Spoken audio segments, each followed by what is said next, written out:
EXCLAMATORY،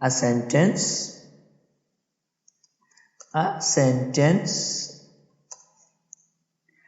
that expresses strong feelings is called